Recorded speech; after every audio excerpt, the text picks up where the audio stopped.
I'm sure you've heard the news that FTX is basically falling apart. You can't really withdraw your money right now, and they have $1 billion missing. But I'm not sure if you've heard about the conspiracy. So on this video, I'm going to read some of the Twitter conspiracies I found. First, to explain, you have Alameda and FTX. They are sibling companies. Alameda relied on FTT for a great deal of its total assets. Typically, a company like Alameda would rely on another company's assets or some sort of fiat not controlled by the entity holder. Alameda Research, a trading firm founded by Sam Bankman-Fried, who is the same person in charge of FTX, was trading billions of dollars from FTX accounts and leveraging the exchange's native token. So that's kind of the background on it.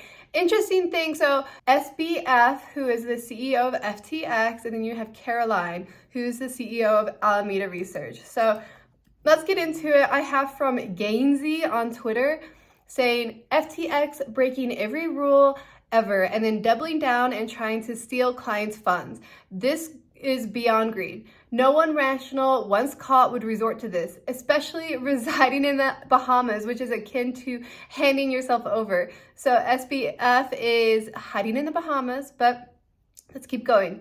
It was irrational to begin with, but now it's overkill. They tried to buy as many stadiums, sports teams, athletes, companies, real estate companies, etc.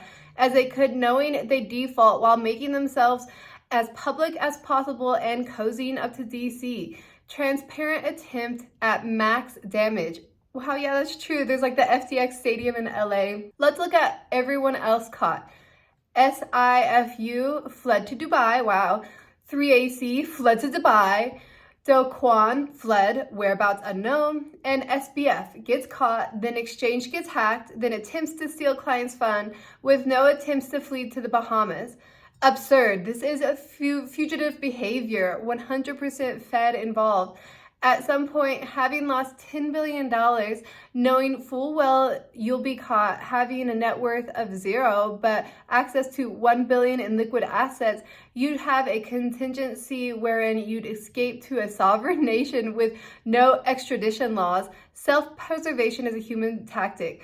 Sam had this self-preservation tactic for months. Sounds like it's Fed involved. This isn't someone worried about their own welfare or the welfare of their family, having just stolen from everyone. That would be instinctive top priority. Insane number of laws were broken and people in close proximity betrayed. Literally zero fear. Not in custody, Fed involved. Is there even a single narrative on TV that highlights the laundry list of his crimes and demands justice be carried out? The only things I've seen posted on Twitter are calls for crypto regulation. Can anyone find a single tweet from politicians calling for Sam's arrest? No, you can't. Everything about this is so farcical. What is that word? Let me look this up. Farcical, which is relating to resemblance of farce, especially absurd or ridiculous aspect. New word for us today. What's the alternative to him not being a Fed? He's a psychopath that wanted to inflict max damage and then get intentionally caught by the police and attacked by victims? Fine, this is why he isn't in custody, and where are the calls for his arrest? It's absurd. Claiming Sam's a Fed plant based on all gathered evidence is rational. Claiming he's a stupid criminal is the conspiracy theory that requires heavy amounts of mental gymnastics. You couldn't write fiction like this even if you tried. Literally, it's unreal. After being caught and admitting the guilt, FTX employees took money to change KYC to the Bahamas for withdrawals. FTX was hacked and all funds were drained. FTX website and mobile app were updated to infect users with Trojans. Oh my gosh. FTX tried to extract funds from user bank accounts. No arrest. I actually saw on Reddit someone's screenshot showing that FTX tried to withdraw from their bank account. Gainsey goes on. I wonder if there are highly negative consequences to tweeting this, LOL. It's just wild speculation and I don't know what I'm talking about, etc. Also, very happy and healthy and not depressed. Please, no nuke Gainsey. But yeah, Fed. That's the whole Twitter thread, and it seems pretty obvious. I don't want to get nuked on the internet. Okay, so this is a conspiracy theory that the SBF, the head of FTX, was a Fed. Let's see what another thread says. Did you know that Alameda CEO Caroline's dad, Glenn Ellison, is the department head of economics at MIT? And prior to getting appointed to the SEC, Gary Glinzer was a professor for the practice of global economics and management at MIT. So essentially, Gary and Glenn are best friends. This is a pretty crazy fact I just dug up regarding Alameda's relationship with the SEC. By the way, SEC is the Security and Exchange Commission of the US government. Looks like Goldman Sachs had their hand in the cookie jar as well. The father of SBF, the guy with FTX, may also have a role. The mother of SBF, the head of FTX, so hard to say, Barbara Fried, is a professor at Stanford and a bundler for the Democratic Party campaign contributions. FTX launched 13 days after Biden announced campaign. Impeccable timing for the rise of FTX. Just in time for the second largest donor in FTX, Joe Biden. So SBF was an MIT grad where Caroline's dad worked, and Caroline was a Stanford grad where SBF mom and dad worked. Caroline's advice for college is, classes don't matter that much. Friends and networking are really important. Clearly. They go on, here's more information on the shady Mind the Gap blunder operation founded by SBF's mother, Barbara Fried, and led by Stanford faculty, funneling millions of dollars from Silicon Valley to the Democratic Party. Another shady piece of the FTX official pie is the Oxygen Protocol. $OXY token is down from $4 to 3 cents since going public. Their core team consists of big banks like Goldman Sachs, Barclays, JP Morgan, Bank of America, with FTX official and Alameda Research as top partners. Back to the connection. SBF's brother, Gabe Bankman-Fried, also a former Jane Street trader, is the founder of Guarding Against Pandemics. He was a legislative correspondent to the U.S. House of Representatives and an advisor to a large political donors in the Democratic Party. Next, we have Linda Fried, SBF's aunt. Auntie Linda has been dean of Columbia Mailroom School of Public Health since 2008. She created the first ever U.S. college program focused on climate and health. She also happens to be a member of the Global Agenda Counseling on Aging. That's kind of creepy. SBF's dad, Joseph Bankman, lobbied for the U.S. Government Reform and Oversight Committee panel regarding hedge fund regulation. Head of Ventures and Commercials at FTX Ventures, began her career as an analyst for the Clinton Foundation in Botswana. Amy later launched a school in Sierra Leone before heading to Corinos, not saying that right, to mingle with retail banks before venturing into crypto, where she was the CFO at Discovery. FTX Director of Engineering, Nisad Singh, recently donated $1.1 million to Becca Blattman's political campaign in Vermont, as well as $500,000 to the Democratic Party of Oregon. Interesting, Oregon, the recent elections that went off, it's like 60% Democratic, so that's kind of fishy. Let's keep going. Former CEO of Alameda Research left his CEO position just over 2 months ago. The MIT graduate now spends his time traveling the world and enjoying his new boat. Roommates of SBF, which is the head of FTX, consisted of 9 friends and former coworkers, many from Jane Street Group and some from MIT. They were all involved in a web of romantic relationships. Sounds like that's definitely what happens at places like MIT. It's starting to sound like an FTX-funded meth orgy was happening in the Bahamas. Ooh, why do people with money want to do meth? It's a poor people drug, but whatever. Can't forget Mark Wetnin. Mark became the CFTC commissioner in 2011, working alongside Chairman Gary Glinzer. In 2013, Mark became the acting CFTC chairman upon Gary's departure.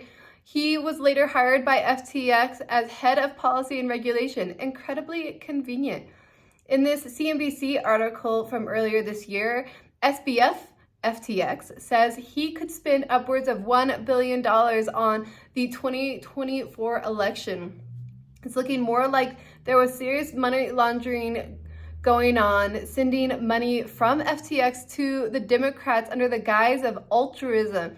Yeah, it's kind of hard to not think that there's some collusion between politics, particularly the Democratic Party, and this like weird money FTX drama. Let's keep going. SBF vowed to give away 99% of his earnings as a part of a earn to give scheme. Unlike Alameda Trabuco, SBF said he doesn't want a yacht. According to a USA Today article, SBF donated $50 million last year, including pandemic relief and climate initiatives. One thing SBF liked even more than donating was spending money on marketing sponsorship. The goal was to rope in as many retail investors as possible using pro sports and star athletes. An estimated $30 million was spent on the Super Bowl ad with Larry David. One of the most interesting / shady players at FTX was Gary Wang. Just Gary Wang, period. Gary is co-founder and CTO of FTX, but hardly ever seen. With very little info about him online, he graduated from MIT, worked at Google, and was crowned wealthiest person under 30. That guy probably doesn't even exist. Anyway, let's take a look at FTX's legal team. Rain Miller is a former CFTC attorney for Gary Gensler, now general counsel at FTX.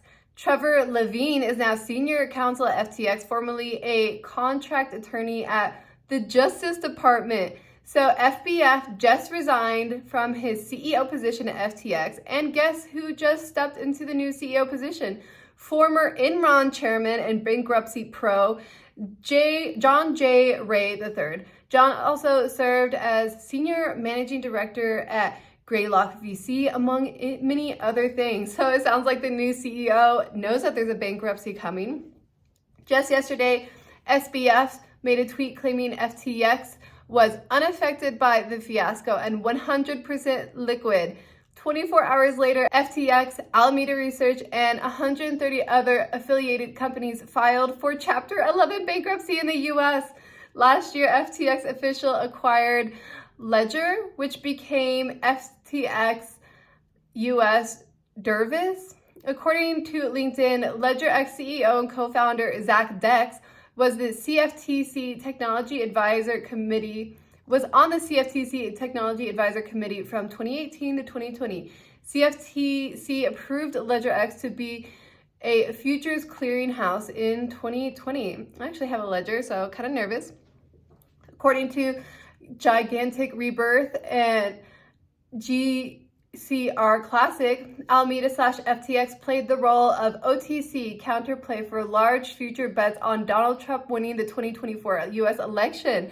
A draft for an FTX asset logo shared by someone shows 7.3 million of assets tied up in Trump to lose bets. Wow, that is so fishy. Let's kick things up a notch. WikiLeaks released an FBI document outlining pedophile symbolism.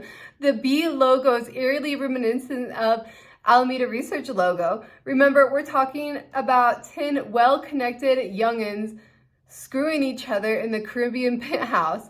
This is so shady. Now back to FTX team and where they come from. Head of product at FTX was a Stanford graduate. Before FTX, Ramnick was at Facebook, working as a research scientist for the Libra blockchain project. Prior to Facebook, he was trading at Goldman Sachs. So some repeating names there. Head of partnerships at FTX was Sina. Sina was responsible for the sponsorship deals that garnered massive attention and roped in retail prior to FTX. Sina was a Robinhood employee, head of crypto at Robinhood. He started his banking career at Morgan Stanley and Credit Suisse. On February 24, 2022, as the Ukraine war began heating up, SBF tweeted that $25 was given to every Ukrainian on FTX. The government then announced a partnership with FTX to launch a crypto donation site, converting crypto into fiat at the National Bank of Ukraine. That is so fishy. Former president of FTX is Brett Harrison. Like many others, Brett came from Jane Street Group, where he was the head of trading and systems. This is actually kind of long, so I think I'm gonna make this into 2 videos. So let's go check out, when you have a chance, check out part 2. Thanks for watching this channel. Please subscribe, and I will upload another one with the rest of this chain.